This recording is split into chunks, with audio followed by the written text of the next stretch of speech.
Hi all, ನಮಸ್ಕಾರ ಎಲ್ರಿಗೂ. ಇವತ್ತು ನನ್ನ ಮನೆ ತಿಂಡಿ ಚಪಾತಿ ಮತ್ತು ಚೆನ್ನ ಮಸಾಲ ಮಾಡಿದ್ದೀನಿ. ಇದು ನನ್ನ ಸ್ಟೈಲಲ್ಲೇ ಮಾಡಿದ್ದೀನಿ, ಏನೋ ನೋಡಿಕೊಂಡು ಯಾವುದನ್ನು ರೆಸಿಪಿ ಫಾಲೋ ಮಾಡಿದೆ. ಇದು ನಂದು ಓನ್ ಸ್ಟೈಲ್ ಆಫ್ ಚೆನ್ನ ಮಸಾಲ. ಸಿಂಪಲ್ಲಾಗಿ ಮನೇಲಿ ಹೇಗೆ ಮಾಡ್ತೀವೋ ಅದನ್ನು ಮಾಡಿದ್ದೀನಿ. ಟೇಸ್ಟ್ ಮಾಡಿ ನೋಡ್ತೀನಿ.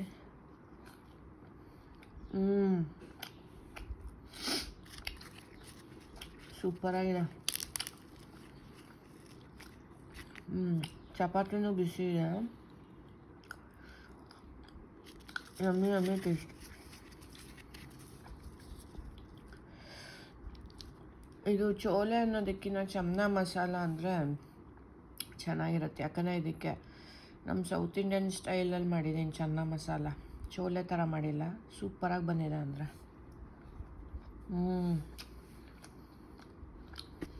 ಇಷ್ಟ ಆದರೆ ಲೈಕ್ ಮಾಡಿ.